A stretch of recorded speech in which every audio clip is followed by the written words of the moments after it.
Hi, this is Dennis from Never Stop Trucking. We are going to talk about cold calling today. I know it's not the most popular practice among the drivers or dispatchers, but it's still being done. And cold calling, I guess, is still one of the most frequently used tools in our industry with social networks, with advertising, with email marketing. This is probably one of the best ways to get carriers, drivers, owner, operators. So let's start. Um, for freight brokers, dispatchers, and sales teams, this can expand their network and increase their opportunities. This video will talk about tactics for cold calling and managing objections and using follow-up strategies. I did write something down because there's going to be a lot to cover here. All right. So the first thing is the introduction. You should start with a clear and concise introduction. Some people choose to state their name and company. Some like to jump right onto the topic. Some of them will say, "Hey, do you have a minute? Got a minute? Do you have time? Are you a driver? Are you an owner operator?" Things like that, so you can catch whoever is on the other side of the phone and spark their interest. If you start with something what many of these people are using nowadays, and I get tens of phone calls a day on my cell phone because I have my own authority from these dispatchers, and all of them are doing the same thing. All of them are starting the same way, and it's very ineffective. It's turning off the person that's on the other side. You want to be kind. You don't want to hang up and block them right away because you know they're just doing their job. They're trying to make some money. But with the way they're starting their conversation is just killing the mood. You're never going to find a carrier like that. All right. If you do it that way, if you start with, hi, my name is such and such from this logistics or transportation or express, and we have the best paying loads. What do you mean? My first question to them is like, are you a broker? No, we're a dispatcher, or they give themselves some kind of a fancy name. Uh, well, if you're not a broker, you don't have loads. Why do you start with a lie? You're starting your conversation and your sales pitch with a lie because you don't have loads. You don't even have one load because you're just calling me out of blue. You're just randomly calling carriers from all over the United States, and maybe you can find one of their drivers, a load, depending on where they are and where they like to go. But first, you have to talk to the driver or to the owner operator and see where they are and where they need to go. Okay, and then you go and look for a load and try to find them a load like that and then offer them a load. If they like it, you book the load and you send it to them. Okay, then you can say that you booked a load and it's still not your load. Brokers have loads. Brokers have specific loads. Brokers will have 10, 20,000 loads a day that they need to cover. They need to find a carrier that's going to do that load, and they can confidently, without lying, call a carrier with that sales pitch and say, I have a load. I have a load that picks up in Chicago, goes to Kansas City, 40,000 pounds, paying $5,000 here, right? But that's a load. That's a specific load that you have. Then you can say, I have a load. I have loads. If you're a dispatcher and call a carrier and you tell them, we have loads, you don't have loads, that's a lie. Okay, you don't know what you're talking about. You don't even know how it works. That tells me that you don't know how it works. All right. And why should I bring my trucks to you? Why should I let you cover my trucks if you don't know one of the main specifics about this industry? All right. So you don't start with I have a load. You can say, hey, are you an owner operator that needs loads? Are you an owner operator that's looking for someone to help them? Do you find it hard to book loads on your own? Do you have someone that books loads for you? Who do you work with? How much do you pay them? Where do they send you? What kind of loads are they giving you? What's something that you would like to change? What's something that you don't like with them? What can I do better? All right.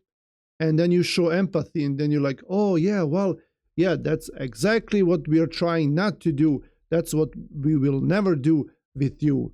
We will always be honest. We will always ask you in advance. If you have a problem, we will answer the phone.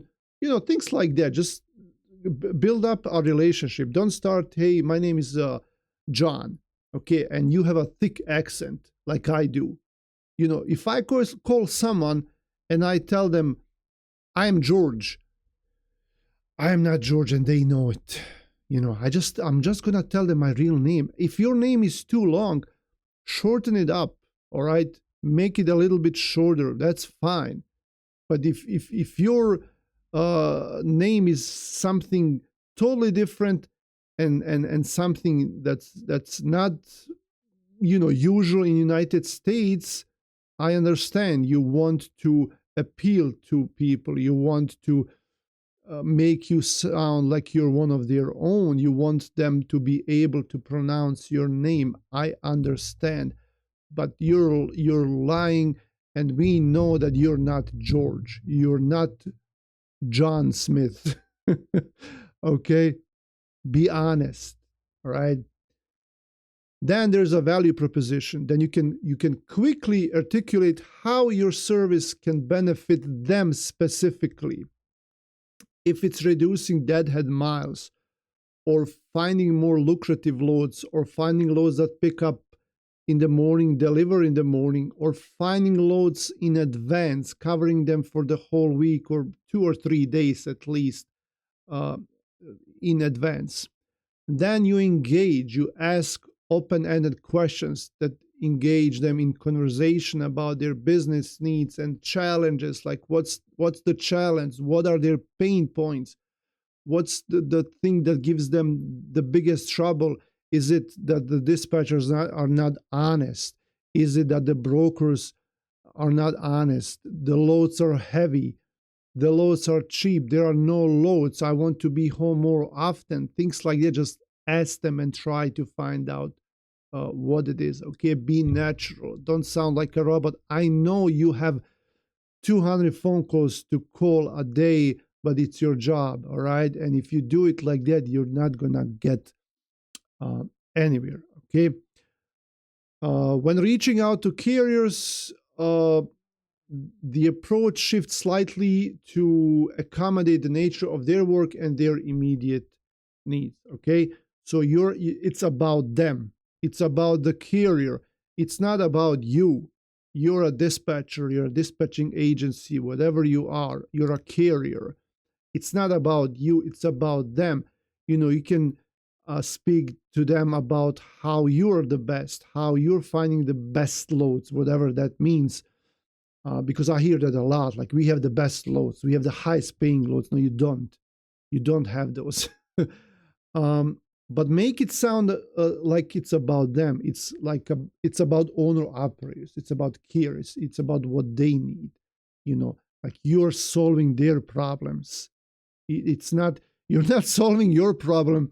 I mean, you are at the end, because you need to dispatch carriers in order to charge them your fee and then make some money, and you're profitable. I understand, it's a business. You have a business to run. But that's that's not your main point. That's not your main goal. All right. Your main goal is to ask them questions and solve their pain points, and ask them questions about them. Okay. and see what you can do for them specifically, because each one of these customers, potential customers or drivers, has a specific need. Not all of them are same. To some of them, it may be like a lot of them will say, hey, I need the best loads. I will go anywhere as long as the load is paying good.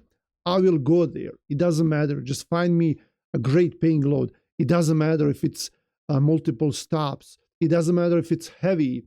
It doesn't matter if it goes to New York City or New Jersey or Philadelphia. As long as the load is paying well or great, I will take it. Then you have people who don't want to go to East Coast at all. Like, you can give them a load that's $10,000. They're not gonna go there. Then you have drivers that need to be home every weekend. You have drivers that only want light loads. All right. So find out what they want and how you can solve that problem for them specifically. All right. We offer on carrierdatabases.com. It's our website. Emra and I built the website, and you can get carrier contacts right there. We can also tailor them to your needs. If you need specific lists with certain companies, states, number of trucks, things like that, we can work like that too. So personalization, it's a big thing. All right. Now we have objections. Resistance is a common part of any sales process, especially in cold calling. So there are some common objections. For example, we're happy with our current service provider. Now, I don't think anyone is going to say that, like, when you call them, they're driving like, oh, I'm happy with my current service provider. No, they're not going to say. They're going to say like, hey, I don't need anyone. Okay, that means they're all set. And then you say, I understand. Just to see if it could be a good fit for the future, could I ask you what you value the most in the current relationship and what you lack? All right. What are they not providing to you? What are they like? Is there something that they're doing really great? All right. And maybe we can do it even better. We can match it, or we can even exceed your expectations. Or is there something that they're really bad at? Okay. Just tell me, how can we be better? What can we do better for you? All right. Or if they say, now is not a good time, I completely understand. When would be a better time to reconnect, to call you back? I'd love to find a convenient time and share with you how we can specifically save money and time and provide you with a better service. All right. Then, some people will say, well, I have to talk to someone. Okay, well, can I call them? Like, I have a partner, my wife, my husband, my son. Hey, I can call them. That's not a problem. I can talk to them. Or if they're right there, let me talk to them. But they're not here. Okay, I can send them email. I can text them. All right. But in my opinion, there is only so much you can push, because when people push me too much, then I become even more resistant. Then I'm like, no, you know what? I'm just not now. I'm not going to do it. So you have to kind of find, the limit, of that person. If you push them too much, then it's not going to work out. Okay. Just try to do like 2 or 3 follow-up questions. Try to overcome 2 or 3 objections with giving them possible better times to call or better ways of communicating. But if you see that they're hesitant, then ask them, hey, can I call you back? Like, maybe they're busy, maybe they're not in good mood. All right. Just ask them, hey, can I call you back? When is the best time to call you? Tomorrow. Okay, I'll call you tomorrow around 9 a.m. How's that? That's great. If they don't answer, like, text them, hey, remember I said like 10 minutes ahead, hey, remember I said that I would call you at 9 a.m. I'm going to be calling you in 10 minutes, just making sure that you're prepared. Okay, why not? And then we have follow-ups. Speaking of that, follow-up strategies. Timing and method are crucial in follow-ups. A well-timed follow-up can keep your proposal top of mind. Now, some people would argue that you should follow up the next day, or in 3 days, in a week, in a month.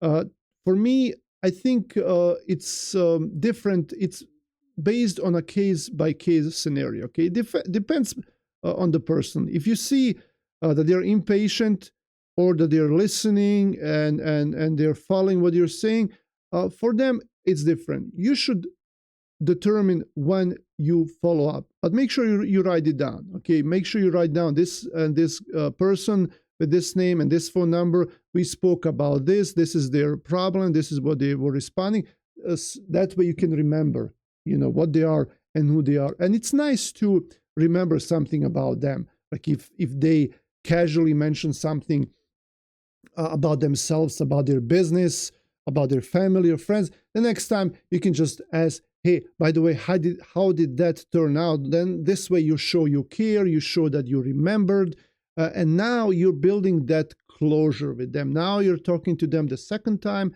and you're building the closure, and you have something in common with them. Now you understand them. Now they feel that you're human. Okay, you're just another person like them, trying to make a buck or two, and maybe since you cared to remember and ask them about these things, maybe you will be a good business partner in future. Okay, now immediate follow-up. Send a thank you email or text immediately after the call to reinforce your key points. Just send them a thank you. Say, hey, it was, and then mention their name and say, hey, thank you for talking to me today. It was nice to meet you. These are the key points we spoke about, like 2 or 3 key points. I understand you need this, and as I said, we can provide you with this. I will call you back or follow up at said time and date. Okay, and you can also schedule a follow up the first time you're on the phone call with them. If they ask you specifically for a time to follow up, then make sure you call them back at that time. Don't call them back 5 minutes later or 2 hours later. Okay, that's not professional.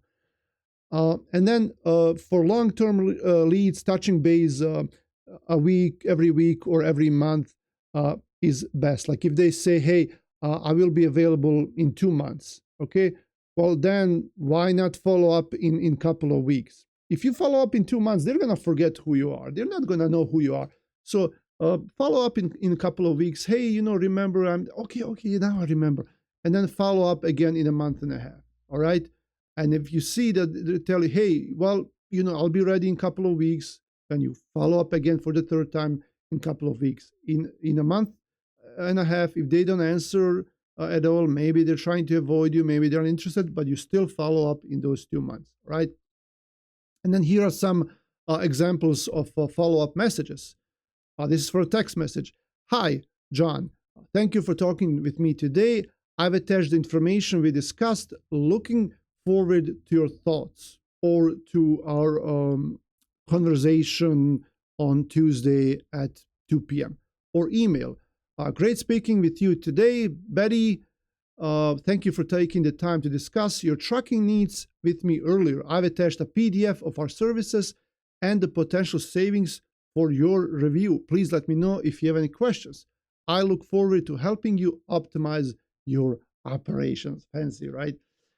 And then we have some resources, again, on carrierdatabases.com. We have a list of 30 cold calling scripts for dispatchers. All right, so 30 cold calling scripts that you can use when you cold call carriers. Now, mastering the art of cold calling in the trucking industry and anywhere else requires persistence, tact, and adaptability. Blah, blah, blah. By employing thoughtful research and tailored conversations and follow-up practices, you can build a relationships with your carriers. Hopefully this was helpful to you. hopefully I didn't talk too much, and I hope to make more cold calling videos. We do have some lists, like I said, on carrierdatabases.com, and we have some lists that we use on our own, and I would be happy to record my conversations with them. I'm not a professional. I know how to dispatch. I know how to deal with trucks and drivers and brokers. But I also like to talk about this. I like to learn about cold calling, and every day, I learn how not to cold call carriers, because I'm getting these, and I'm talking to you, dispatchers.